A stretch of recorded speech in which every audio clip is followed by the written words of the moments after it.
looping and arrays. This is what we're looking at today. This is something you and I are very familiar with in our normal everyday life, but may not have actually articulated it in this way. So we look at the acknowledgement of country and acknowledge that Curtin University lies on the Whadjuk Noongar people's land. They are the traditional custodians upon the land, and I pay my respects to elders past, present and emerging, acknowledging their contribution to science and engineering and all aspects of education. Today's outline is this. We're looking at loops, arrays, and then validating and exceptions. Let's dive in to our loops, and we're going to start with while loops. Looping is simply something where we do things in repetitiously, okay? We're doing that at the moment. You're in a loop, a COMP1007 loop, a PDI loop, where there's still classes, come to class, still class this week, come to class, still class this week, come to class. That's what we're doing. And when it comes to coding, a loop is really just a block of code that is repeated 0 to many times. That's it. So we have 3 loops that we can use in Java, okay? And the 3 different loops, where they differentiate is how it controls repetition. The first one is the while loop. Now the while loop executes 0 or more times, okay? We have a do while loop. Now the do while loop is the loop that executes 1 or more times. And then we have the for loop, and our for loop executes for a fixed number of times. It's ordained, it's fixed, and that's how many times it's going to loop for. As a developer, what's important is your selection of the loop. Which loop is most appropriate for what you are doing?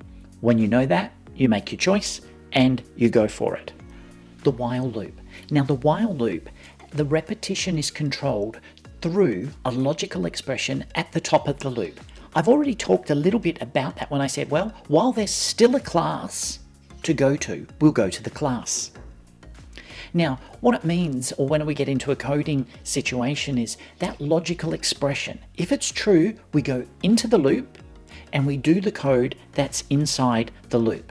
So here you can see we have this Boolean expression. So while that is true, we do the body of the loop. Straightforward. In Java, while, Boolean expression, and then we've got our open curly brackets and our closed curly brackets, and our block of code to be executed goes within those curly brackets. Now, what goes on? So, I've already really said this, the logical expression is checked before the loop is entered. Now, if the expression is false, we don't enter the loop, but we go to the first line of code outside of the loop and we continue executing from there. If it's true, we go into the loop and we execute the code within the loop.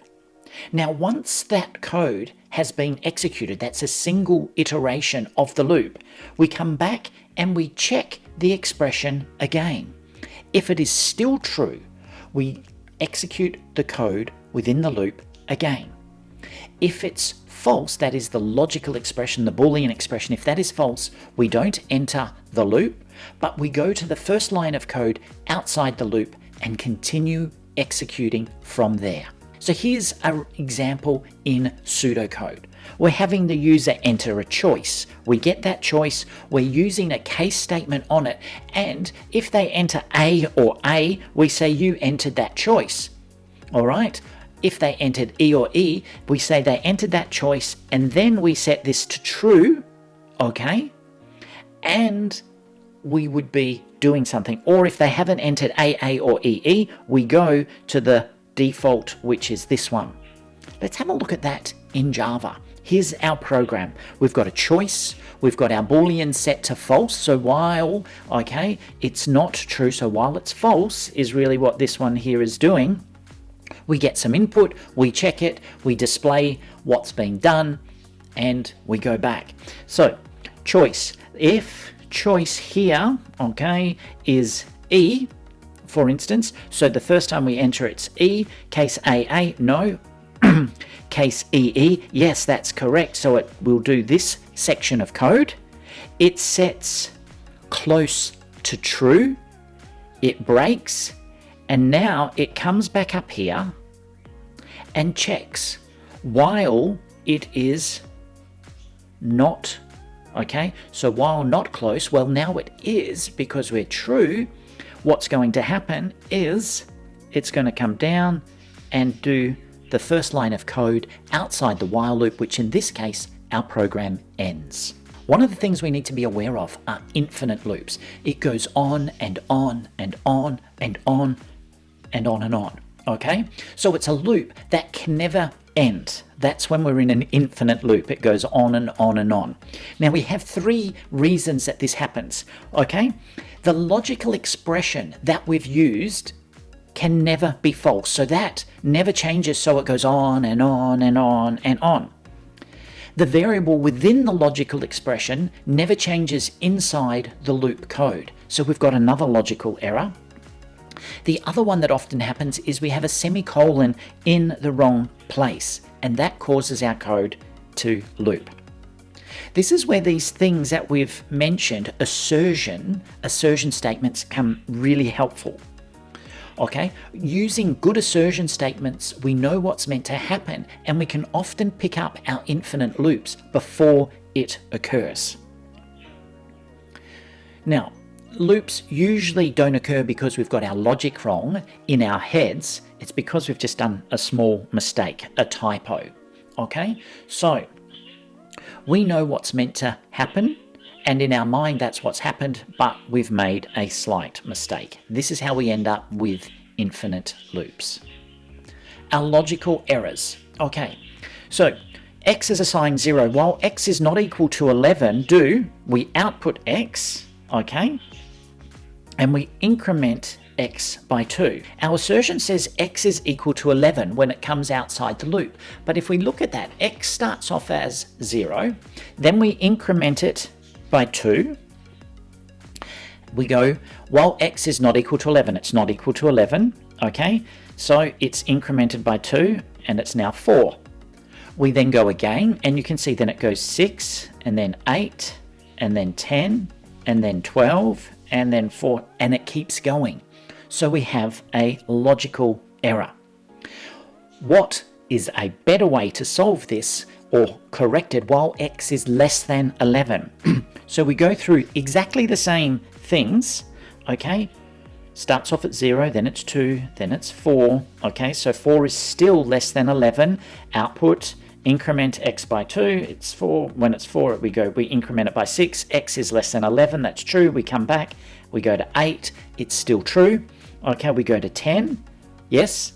Then we come back in when it's 10, and we increment it by 2, and we've now got 12. And while x is less than 11, no, it's not less than 11, so it comes down and would execute here. Another logical error, okay, where things will never be false. X, we get input while x is less than 0 or x is greater than 10. We say invalid. So you can see here we're going to run into some problems.